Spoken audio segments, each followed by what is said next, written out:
Good morning, everyone. Today we're checking out a brand new video from Dead Meat, the kill count for the 2025 movie Five Nights at Freddy's 2. Now then, let's hop in and check this movie out. Heads up though, I actually haven't seen it yet, and I've been meaning to, but I do have it on DVD, so no worries. Yeah, I bought it in a combo pack. Welcome to the Kill Count, where we tally up the victims in all our favorite horror movies and show you how they were made. Hey, I'm James H. Denise. And today we're looking at Five Nights at Freddy's 2, released in 2025.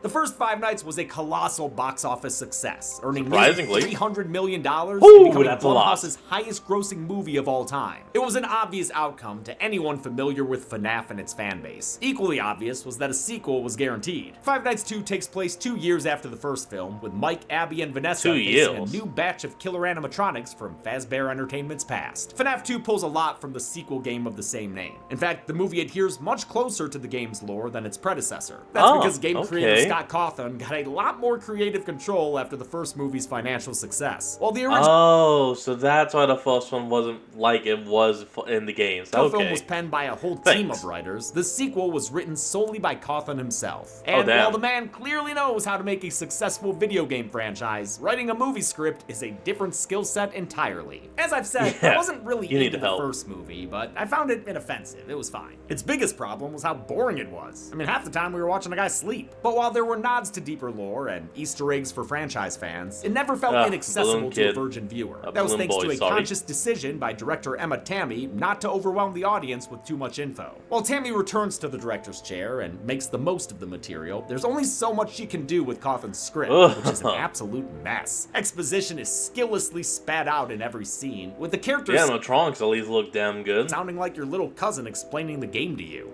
I used to come here when I was a kid. You're thinking of the franchise location. This is the original. It's called a perimeter lock. None of the animatronics can leave. They're being wirelessly controlled by the marionette. If you're not already a Faz head, this thing will be completely incomprehensible. There's no structure to speak of, and the characters don't act like real human beings. Unlike the first movie, I do find this one straight up bad. I feel like FNAF fans deserve better. But that's just my opinion, and I mean, I've stated before, the FNAF games would not make good movies, but they would make one hell of a TV show. Like, of course, each season is only going to be like 7 episodes. Maybe it can be stretched to 10, but I'm not sure. And each episode is literally just going to be one night. And like season 1, you had the FNAF 1 game location, and it goes as you would expect. And you could stop after episode 5, that'd be fine. But of course, to be the secret episodes, 6 and 7. Fans clearly had a different one because they seem to have fucking loved this thing, with many saying it was better than the first one. People are obsessed with that old pizzeria. That blows my mind. For all its faults, the first FNAF was an actual movie. This one is just a parade of fan service and inside jokes. But hey, it worked for the Minecraft movie, so I guess I shouldn't be surprised. And listen, I do feel kind of bad tearing into the movie because I know it means a lot to a lot of people, especially kids. Like Matthew Lillard knows. I'm on the front lines every day. And the thing you have to know is you're making movies that matter so much to millions of little kids. But I mean, you want me to be honest, right? Because I always try to be. And as I'm rattling on this thing, just remember, I'm not trying to personally attack anyone. I'm just trying to have fun. Like how you had fun watching it. So maybe I'm just jealous. I don't know. This movie is buried in... Doorbells? Oh, here we go. Who's it gonna be? Sock Doc? Oh. Hey there, little off-screen child. Hi, I have an order for the great Wizard Jenkins. Let's see. Oh, okay, your mom wants a spell for earbuds that she can use while still hearing what's happening around her. But you don't need magic for that. I don't. No, you just need the essential open-ear earbuds from today's sponsor, Raycon. This movie is buried in lore. How many bodies are buried with it? Let's find out and get to the kills. Yeah. If you want lore, I can lead you to a man. The movie begins. Oh, please tell me Matt is somewhere in this movie. He was in the first one. I would love for him to be in the sequel. But it's not my call.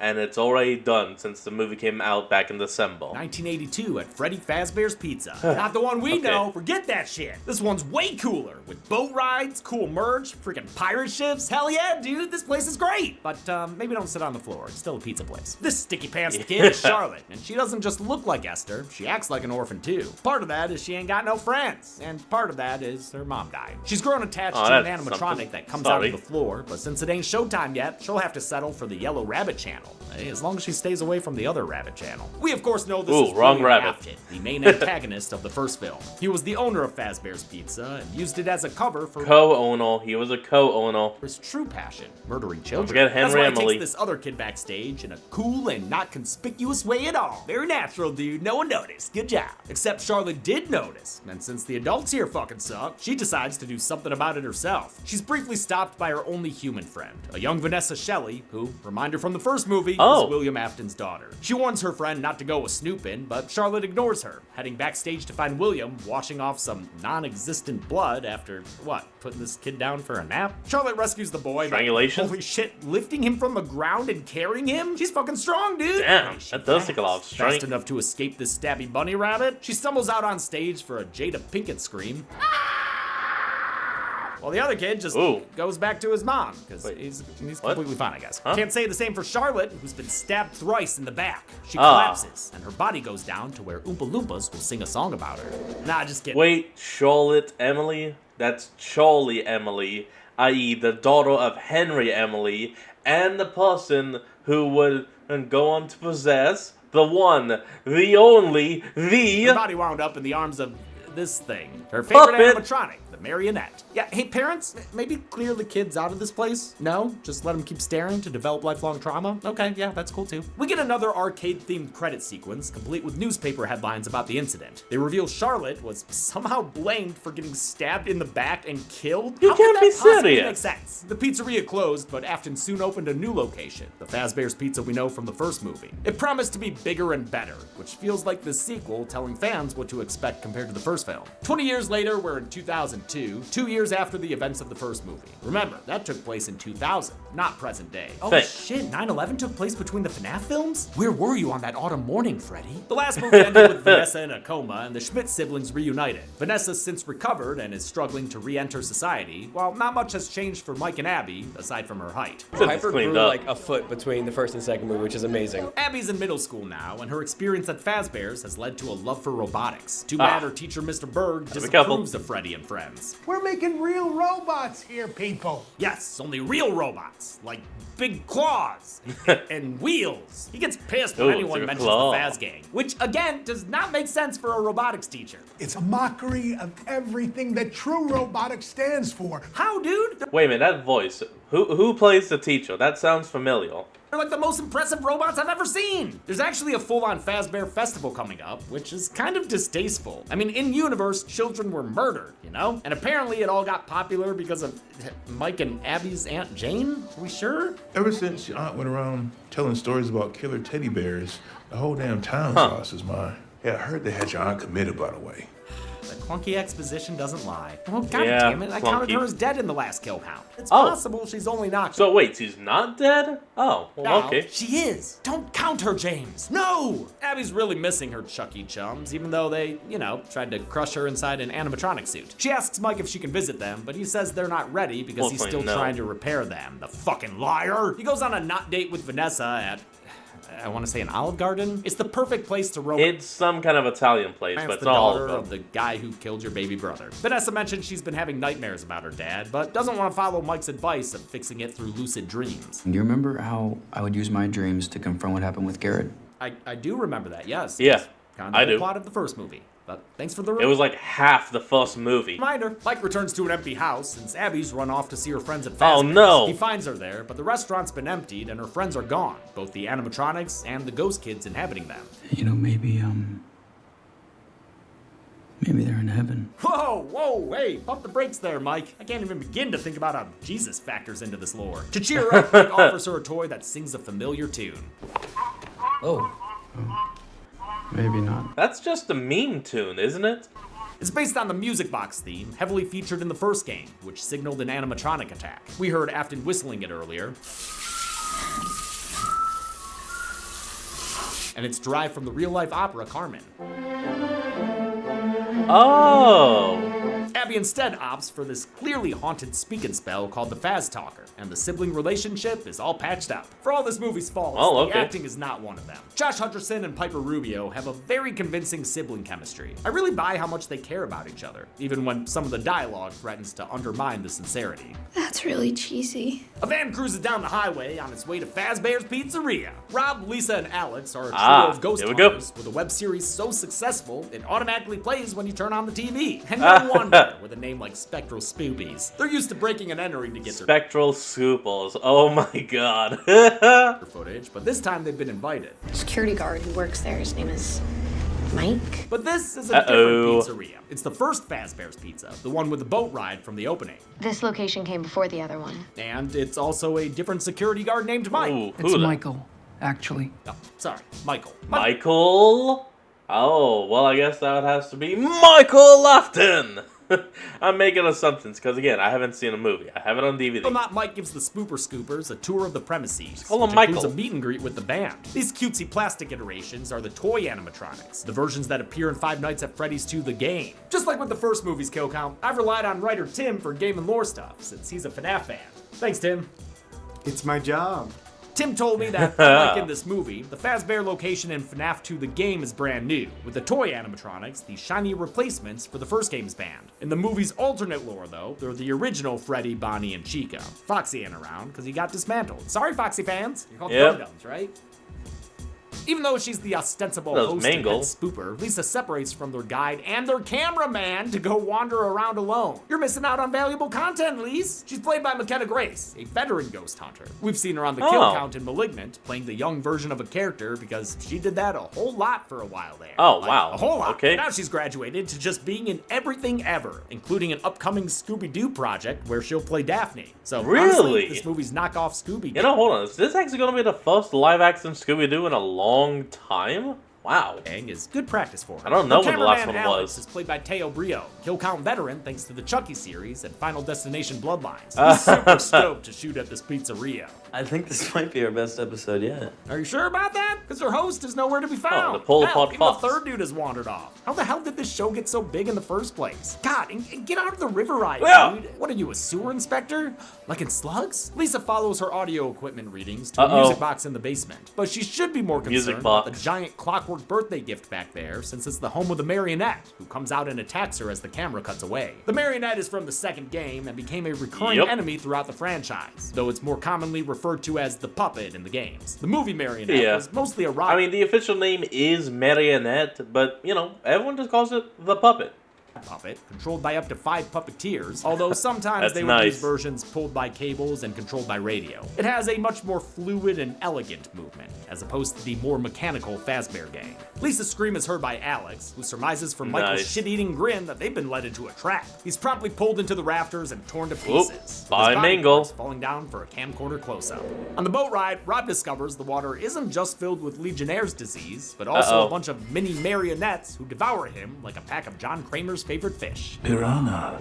I don't like that. Michael goes to check on Lisa. He finds her looking like the Babadook because she's been taken over by the spirit inside the marionette. Welcome back, Charlotte. Yep, it's Charlotte, whose spirit wound up in the marionette, just like how Freddy and friends were possessed by the ghosts of Afton's victims in the first film. But now her spirit has moved on from the marionette to McKenna Grace's body, because I guess everyone just trying to turn themselves into McKenna Grace. Lisa Annette tries to make Michael the next meal, but he escapes into the parking lot. If you thought this scene was scarier than anything from the first movie, that's no accident. Based on fan feedback, Tammy and Cawthon tried to make the sequel scarier, with a darker atmosphere and more horror elements. I think they did well. The number of animatronics and game Easter eggs. It felt like the movie should be like the games, a collaborative experience that incorporated fan theories and opinions. Abby's been trying to call her friends with the Faz Talker to help her with her robot homework. That's what you had to do before ChatGPT. It doesn't seem to work at first, but later that night, her new toy starts giving commands. Come join me. That's the same phrase that was spelled out at the end of the first movie's credits. It was accompanied by My Grandfather's Clock, the Puppets theme in the game, as many of you pointed out after we mistakenly attributed the quote to Golden Freddy. I mean, I say we, but it was actually Tim. I'm throwing you under the bus, man. You said you'd protect me from angry fans. Oh no! Oh, on the subject of music though, listen to this shit. Is it just me, or does that sound a lot like Hello Zepp? Oh, a little, just a little. Yeah, it does. I'm gonna call this track Hey There Zeep. Abby goes from Faz talking to Faz walking to Faz biking her way to the original restaurant. She discovers her best friend Chica, sporting a new body and new, booty shorts? Do you like it? And she can talk now. I don't remember if they talked in the first movie. It's neat, but it's Weirdly sexy? different. Yeah, different. Yeah, that's different. That's what I meant. Plastic. Different. She sounds different too, since this time Chica's voiced by Megan Fox, who took the role because her kids were huge fans of the games. We've had Jennifer's body on the count before. Now we're getting Jennifer's voice. She's actually not bad in the role, which was a nice surprise after hearing her Natara. You Outworlders believe yourselves so superior. In the meantime, Vanessa's been soul searching and cycling, but a stationary bike can't escape the golden bunny she keeps seeing. Gets her so on edge, she's on the verge of friendly fast fire. She decides to try Mike's method of lucid dreaming, but she's no match for Matthew Lillard at even half his power. Don't you know that I care about you? Afton chases her into his workshop, where child Vanessa gets a glimpse of, I don't know, this Wendy's ass baby thing. What? It's an animatronic known as Circus Baby. It actually houses the spirit of the youngest Afton child. Supposedly. We actually are not 100% on the age. We do know it just holds the only daughter of Afton. Oh. Okay, Tim's telling me it's a character from the games called Circus Baby. Cool. Vanessa becomes her cop self and shoots her dad until he arbagasps and hits the floor head first. But he still manages to have the last laugh. You shall always be mine. Oh man, the cast seemed to have a lot of fun on set. Look at Lillard doing these wire stunts. He's so cute. The thing about making movies I don't think people really understand is that you're away from home. It's a little like summer camp. Vanessa visits Mike and finds out Abby's been hanging around the old pizzeria. But Mike doesn't want to hear her out. See, earlier, he found a mysterious flyer saying Freddy's is mailed out. He called the number on it for a super important phone call that was entirely off screen, where he learned about Charlotte. Her dad made that flyer. And so I called him, and he told me about his little girl and her best friend, Vanessa. He's mad that Vanessa didn't tell him about her entire freaking past, I guess, and ends up saying the quiet part aloud. I'm trying to fix you. You're trying to fix me? If you fix me again, I will shoot you. Since those two are fighting now, Vanessa goes to Fazbear's alone and finds the music box broken and the puppet out of the bag. But Charlotte's not out of the building yet, thanks to a security system. It's called a perimeter lock. None of the animatronics can leave. Vanessa has the code to shut it off, but refuses to hand it over, much to Charlotte's chagrin. So that kind of explains the big plot hole about why these animatronics are even able to leave the facility in the movie, like we all saw in the trailer when this movie was announced. Because, as anyone could tell you, the animatronics should not be able to leave Fazbell Pizzeria. I hate you, but you need to stay out of my way. At least not willingly. Line comes from the games and was added by McKenna Grace, a huge fan of the franchise. I got us banned from playing the games as kids because we were too obsessed with it. Oh, nobody gets it. Nobody understands how long I've been trying to become a part of this franchise. I know I said the cast had a good time on set, but that's especially the case for Grace. I was ridiculous, such a dork and a fan. Hey, it's all right, McKenna. At least nothing truly embarrassing happened. Like Josh Hutcherson finding out you used to make fan cams of him or something. I owe you an apology. I just blew up your spot. I told Josh that you were Team PETA back in the day and used to make those fan edits. He didn't know. I did not know that. You didn't know that? You're the one to break it to me. Why would you do that? Vanessa gets attacked by the puppet flying at her like a Scooby-Doo ghost as Abby's dropped off at the school science fair. Her project is a mini Chica, which pisses off the anti-matronic Mr. Bird. He doesn't think it's good enough to sit next to baking soda volcanoes, so he breaks it by dropping it on the floor. I'm so sorry, Abby. I got that Butterfingers. Yeah. Fuck, they got me with the JP reference. Our lives are in your hands and you have Butterfingers? Wayne Knight fucking rules. Abby bikes it back to Fazbear. That's why he actually sounded familiar. Oh, I knew it. For a birthday bib to cry on, where Chica offers up a solution.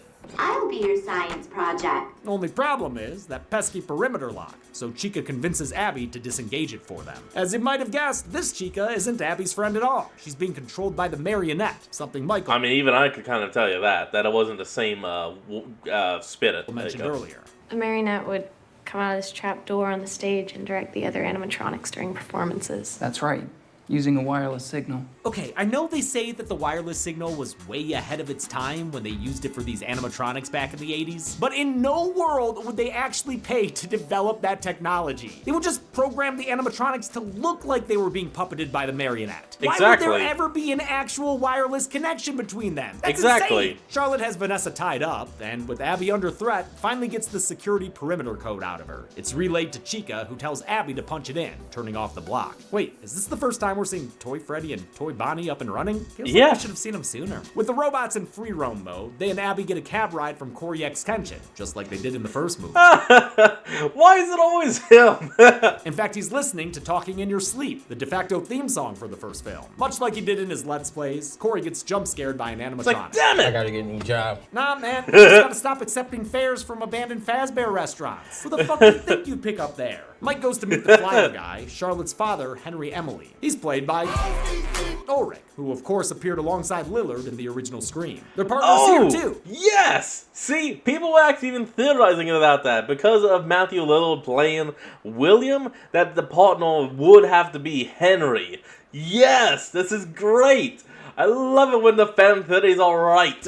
Business partners. At least they used to be. Henry co-founded Fazbear Entertainment with William Afton. Ulrich does a great job in his scene, even when his dialogue makes him sound like a Fazbear tour guide. There was only one at the first Freddy's. None of the later locations had one. The convo's cut short when Mike realizes Abby's recent drawings match the original pizzeria. He heads there to find her, but not before Henry gives him a music box that used to be Charlotte's. Mike gets to the OG Fazbears and breaks in, where he stumbles upon the old animatronics from the first movie, looking real rough. Actually, those are a different set of animatronics. They're the withered variants of the band. What's that even mean? Well, in the game, they were the original band who was left to rot after being replaced by the toys. Yes. Okay, but this isn't the games, it's the movies. I know. So in the lore of the movies? It would be unclear. I mean, we can say these are the ones from the first movie left to rot over 2 years, but we can't be for certain about that. I guess it's just a random, unrelated set of robots who are also here. That's fucking dumb. I'm not gonna argue there, but they do look pretty cool, don't they? Especially No-Face Bonnie. That's not good enough! None of this is good enough! Mike fails to spot the body of Lisa, whose, life energy has been drained or something? Damn. I don't know, it's not really clear. All I know is it's the end of Grace in this movie, which is sad. She's finally gone. gone. Great job being creepy as the Lisa Annette. Mike finds Vanessa stuffed inside a closet. She explains everything that's happened until he understands. Must be nice! She says Charlotte blames the town's grown-ups for what happened. Hey, don't be mad at your lore guy, be mad at Scott, because we've been trying to figure out the lore of these games for years and years and years since the first one came out, and Scott, honest to God, has not given any solid answers. He has given some answers, yes, but there are so many things left unknown to her, and now she wants to kill them all. I mean, fair enough, those 80s parents were dicks. Vanessa had been keeping Charlotte's spirit at rest all these years by playing her a lullaby from a music box. It's a mechanic straight out of the game, where failing to wind up the puppet's music box would result in a pretty instant game over. Yep, the box Vanessa used is broken, but thankfully Henry gave Mike another one. They can use it to defeat Charlotte, they'll just have to track her down first. They hit up the security terminal, which will let them track the locations of the escaped animatronics. Since they're being controlled through a wireless signal, Mike stays behind to try to shut it off, while Vanessa leaves to find the rampaging robots. They're currently at FazFest, living it up with all the other Fazfucks. Dude, that costume is legendary. FazFest features a whole bunch of costumed extras, including various FNAF YouTubers like Razbowski. These cosplays are courtesy of costume designer Whitney Ann Adams, whose work we've seen in Happy Death Day to You and Free Yeah. She was new to FNAF though, not having worked on the first film, so she made sure to do her homework and ensure the movies. Yeah, I would have definitely asked, can I keep this after everything was done? Fan-made costumes look like fan-made costumes in real life. If any fan has ever made a cosplay costume and posted it on the internet, I've seen it. She even joined the FNAF subreddit as part of her research, underlining just how much this crew cared about pleasing the fans. I wanted every person out there to feel like they see themselves. Chica makes a splash at the science fair, but Mr. Berg accuses her of being a person in a suit. Dude, even if that was true, Abby would have had to build the suit, and that thing's a prize winner all on its own. Since he won't stop being a douchebag, Chica says, mark her words, his day of reckoning is coming. I just want to... Here's how you can easily prove it's not a suit. Take off your head.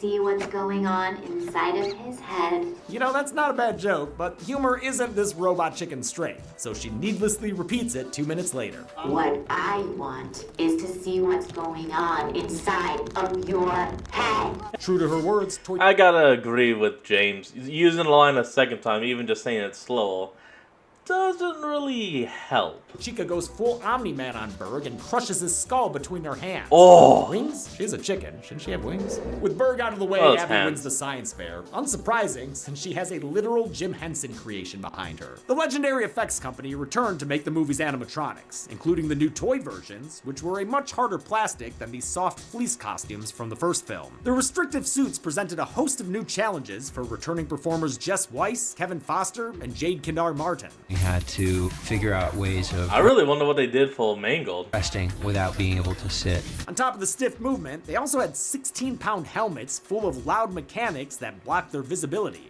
You're not wearing a costume and performing. You're driving a suit. Toy Chica realizes Mike's poking and prodding around their system, so she activates the withered animatronics to stop him. Meanwhile, Activating Vanessa's still prototypes. driving around looking for the toy animatronics, who are trying to fulfill Charlotte's mission of killing random adults, I guess. Toy Freddy breaks into a home and gets meat slapped in the face, while Toy Bonnie befriends a little girl whose mom he plans to kill. I'm gonna go see if your mom will let us stay up late. Toy Bonnie's voiced by a pitched-up Matt Pat, doing a great... Ah! Yes! There it is! There it is! That's what I wanted! We knew he would be a voice of one of the toy animatronics because even he said so, but he did not say who. Job after his quick cameo in the first film. I didn't expect him to do such a different voice than his own, but he gives Bonnie a lot of character. Toy Freddy is voiced by Kellen Goff. He voiced OG Freddy and Foxy in the previous film, and he's voiced several other iterations of Freddy in the games. Vanessa has to contend with the most dangerous of the bunch, though, Toy Foxy. Oh, but James, I thought you said Toy Foxy was taking a... This is actually called Mangold, not Toy Foxy. While yes, Toy Foxy is the correct term, everyone and even the grandmas calls it Mangle. Or, yeah, I did, you idiots. This is actually Mangle, duh. Everybody knows Mangle. Thank you for telling me about Mangle, Kim. He's the result of a botched Build-A-Bear type attraction where kids got to take Foxy apart and put him back together again. Looks like... Actually, in lore, that was found out from, I think, the games or the books. It wasn't meant to be an animatronic attraction where people could go over to take it apart and rebuild it. Kids just didn't know how to stay the hell off it, so eventually the company was like, alright, fuck it, screw it, make an attraction, make them pay for it. And thus Mangle. Mangle was put back together by Sid from Toy Story. Kids can be so heartless. The Hitchfoxer fucks up Vanessa's shit, even driving her off the road at one point. But after grabbing at her for a bit, she's able to drive away again. But I guess he's still on top of the car, because when he cuts back to them later, he's still Ghost Kid riding the whip. It's a messy sequence. But it's also an impressive one, considering all the mechanical animatronic elements. Shooting the car scene was a slow process, since they had to map out Mangle's precise movement for each individual shot. It was important to know exactly what would be seen and for how long, since it took 9 puppeteers to control Mangle's 2 heads, 3 legs, and 2 arms, with additional crew members remotely operating the face. Despite all the work, Tammy called Mangle the most fun animatronic to shoot with. Vanessa drives the car to Toy Freddy's location and frickin' launches Mangle at him through a window. Okay, that was pretty incredible. She leads the couple to safety with a random cameo from Doug and Jane's timorous lawyer. I don't mind it though. He made me laugh in the first film.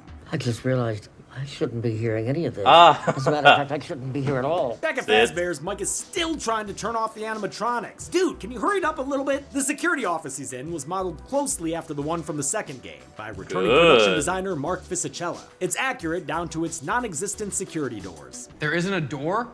What kind of idiot designed this place? And the crowd. Oh, how they laughed and clapped. Fisichella had his work cut out for him, since now he had 2 pizzerias to build. The front of the new restaurant was a giant facade, just a storefront in the middle of a parking lot, but the interiors were fully realized sets. That includes the smaller music box set, where the walls were built to move to accommodate cameras and puppeteers. The stairs and tunnels leading down to that central gearbox were based on the Paris catacombs. The main part of the restaurant was built to look shiny and new for the opening scene, but then they had to age it 20 years for the abandoned version seen in the rest of the film. The most impressive How did they and do that? complicated part was the riverboat ride. It was 4 feet deep, 5 feet across, and 200 feet long. That's a lot of water. We have That water is a lot of safety water. on set because there are boats floating on a river. It had to be drained every night, which did give them the chance to age the walls and bottom by painting them with rust and algae. Just like with the first film, good thinking. Fisichella and his team included tons of Easter eggs, like the hanging stars in the office, these decorative paper pals, and the clocks all being set to 5:59, 1 minute before the end of your shift in the game. There were also these cups, which were apparently important enough for them to hand make hundreds. As always, the really? art team for these movies Damn. is nothing if Okay. not thorough. All you FNAF fans should really appreciate these truly talented people. Withered Freddy almost reaches I give them Mike until respect. he uses an old mask to pass himself off as another animatronic. I understand this is a Animatronic. mechanic in the second game, but it's still absurd that anyone would think to try it. There's no way that'll work. And it shouldn't, but it's part of the But it endless does. charm this movie throws to fans. Speaking of which, Mike gets jump scared by Balloon Boy, who attacked him on the riverboat Hello? ride earlier. This propeller-headed fuck showed up in the first film as a figurine, but gets the full animatronic treatment this time around. That's only fair, since the game Five Nights 2 was his first appearance in the franchise. He becomes kind a of only. portable lighthouse or something, but it's honestly not effective. Mike rips his head off. What a little bitch. The other animatronics won't go down quite so Yeah, we easily. were never And when really Mike sure tries the about mask him. trick again, it doesn't work on Withered Foxy, just like in the game. Unlike Yeah, in the only way of getting rid of Withered Foxy is to flash your flashlight. game, Foxy takes his sweet-ass time-killing mode, giving him the chance Gotta to browse strobe the him. computer and find the shutdown button. This whole set piece sucks, dude. It doesn't feel like Mike is actually reacting to anything. He's just sweating at a desk, saying weird ADR about what he's doing. It's now or never. I have to disable the signal. There's nothing suspenseful or exciting about a dude clicking on a computer. He eventually succeeds Yeah, in shutting down see? the Wizards and the toy animatronics, Some just issue. barely stopping Bonnie from committing matricide. Good thing the dad wasn't there, or it could have been a Matt patricide. One dot is still mysteriously moving, and it's at Mike's house since Abby's being tucked in by Toy Chica. Unlike my money, her chest starts to jiggle before cracking open to reveal the marionette. She Oh! attacks Abby, and for some reason is able to reactivate the toy animatronics. Whatever. Mike's rushing home when Vanessa calls him, saying they need backup. We're outmatched. We need more help. So maybe call like the cops or like the army? Nah, we're gonna head to Fazbear's What are you gonna do if you actually call the cops? Pizza. The original one. Or the one from the original movie, which in movie lore is the second location. Just say the FNAF 1 location. I got that right? That's literally how we all say it, the Mike FNAF begs the 1 ghost location. kids to come save Abby, but it doesn't work, so he leaves. He just went there, and now he leaves. Vanessa's car breaks down, so she hitches a ride with Jeremiah, Mike's co-worker from the beginning of the first film. Hey, we saw that's him earlier awesome. in this movie too, helping Mike with home renovations and exposition. He drops her off at Mike's house, where she finds a Babadookified Abby, really having a blast. Oh, the marionette don't like has that? possessed her, since apparently Charlotte needs a host body. It seems like the marionette needs something or someone to bond to in order to move around. Wait, what? I thought that's what the puppet was for. Is the marionette not her host body? I don't know. Is she a ghost possessing an animatronic, or is the animatronic the ghost? Or does a human host don't- allow her to be more mobile than the marionette? Tim? I don't know. It's not in any of the games. None of this is in the games. For the preposterous puppet possessions, both Grace and Rubio wore makeup that was digitally enhanced to give them a more animatronic look. Costume designer Good look. Adams also gave Abby a striped sweater that transitions through different stages until it winds up matching the marionette's outfit. The VFX Ooh, team added level. the same stripe design to Abby's limbs. Piper Rubio really loved her time as the Abbyonette, and I don't blame her. I'm jealous of how fun this looks to do. Once in makeup, she'd stay in character and try to scare everyone on set. As mentioned in the first movie's kill count, Rubio's a huge fan of the franchise, and her enthusiasm did It's not huge diminish fun. between productions. It's Toy Chica. It's the Paper Pals. Circus baby. The Abbyonette nearly kills Vanessa, but Mike shows up with the music box to exorcise the Yeah, demon. there you go. Except it happens completely off screen. The main Oh, villain of the movie boo. is defeated off screen. What the fuck? I guess I shouldn't be surprised. See, this is why it should never leave the pizzeria. If you're gonna, I'm sorry if I'm sounding like a broken record, but if you're gonna make a FNAF film, movie, TV show, series, or whatever, you don't leave the location.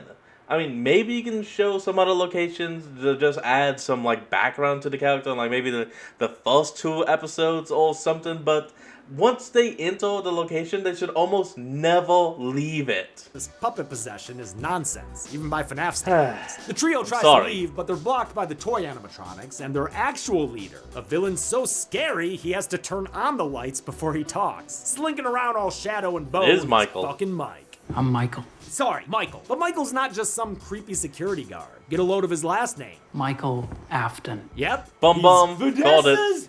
Brother! If you remember, this Mike was a game character who Mike Schmidt was named after for the first movie. But what? They changed their mind and put him in the movies too? So now we have two Michaels running around? That's just great. Michael, the interesting choice in making movie Michael a villain. One reveals he organized Fast Fest himself so the animatronics could kill everyone. Half of this town will be dead by morning. Holy shit, that sounds awesome. Sure hope we see it. He extends an invitation to his sister, but there's only room for one Mike in her life now. The toy animatronics prepare to kill them before Bonnie is suddenly yoinked out the window by, oh my god, Foxy. it's OG Foxy! Who stomps on Toy Bonnie's head like he was Michael fucking Myers. Toy Freddy gets ripped in half by the dirty, smelly version we know and love. And Toy Chica gets decapitated by Furry Chica. Or Feather Chica. She's a bird. She has feathers. The whole thing is a very Avengers You could just say felt. Like sequence that even has pauses for applause. Too bad the Toy Squad goes down so quickly. Even Mangle. Wow, their shit's weak. This climactic scene had animatronics freaking everywhere. And the behind the scenes footage is a lot of fun to watch. I especially like seeing Chica standing on her mark. For all the fighting, the toy animatronics in plastic suits were swapped out for squishier urethane, which helped protect the people inside them as they performed the stunts. They were excited to get to play the OG animatronics too. Compared to the plastic toy versions, getting back into the soft costumes from the first film was like slipping on an old comfy pair of pants. Michael tries to make a run for it, but gets clotheslined by Jeremiah. Draft. Foiled again! Now that the evil is vanquished, the OG animatronics start to shut down as well. They weren't made to leave Freddy's. Okay, but they did, and they just kicked a lot of ass. See why it doesn't make sense? It's fine, whatever. Lead Ghost Kid returns to confirm the existence of God. Are you going to heaven? See you there someday? Before he says goodbye, he warns Mike that the Ghost Kids were the only thing keeping William Afton at bay. Since they're moving on to heaven now, he'll be free again? Before Mike can ask what the fuck that means, the kids are gone. Mike gets mad at Vanessa for keeping too many secrets kind of a good tells her to stay away from them. Then he and Abby leave. Wait, where the fuck are y'all going? Wait. This is your house! I was just about to say the same thing! Mike, this is your house! Get the fuck back in there! Kick her out! Live here! Vanessa's left alone, probably wondering if she's supposed to lock up, when she gets attacked and possessed by the marionette. Wait, that's how the movie ends? That's how it ends? There is a mid-credits scene that takes place in the OG restaurant as a group of homeowners pick it for parts. They're setting up a haunted house based on the Fazbear legend, a plot that I'm told comes from the third game. In the back room, they stumble upon the golden bunny body of William Afton. They wrap him up to go, not noticing the twinkle in his eye, because he always comes back. This movie had toy bots, withered bots, and bots from beyond the grave. But how many kills did they get? Let's find out and get to the numbers. Jesus! Spring rolled up! Ooh. It's spring! Yeah? You can't get me. You can't go! What? What the fuck? The mask thing wouldn't work on Springtrap. He's not even in the second game. True. It's important to know these things. Only 5 people died in Five Nights at Freddy's 2. There were 3 male victims and 2 female victims, giving us this pizzeria pie chart. We've only seen this count and breakdown in 3 other movies before, and 2 of them were Brian Usna joints. Weird. With a runtime of 104 minutes, FNAF 2 had a kill on average every 20.8 minutes. I'll give the golden chainsaw for coolest kill to Alex. Just like Max the Babysitter, it's a rated R kill rendered PG-13 through clever framing, which I mean as a compliment. Dome Machete for lamest kill will go to his co-host Lisa, since it robs the franchise of more McKenna Grace. Also, what even happened to her? Abby didn't die when the puppet stopped possessing her, so what gives? What happened to her? Time? And that's it. I don't Five Nights know. at Freddy's 2 came out in 2025 and made a whole bunch of money, so I guess I'll see you when the third one comes out. Next week, we're getting back to the Psycho series, but until then, I'm James A. Janice. This has been the Kill Count. On the next. Alright, and like you said, the next movie up for next week's Kill Count will be Psycho 2. And I hope to see all of you there. So remember to like, comment, and subscribe for more. Link to the original will be in the description below, and I'll see all of you next time when we flick back on. Till then, this is Fox, signing out. Peace.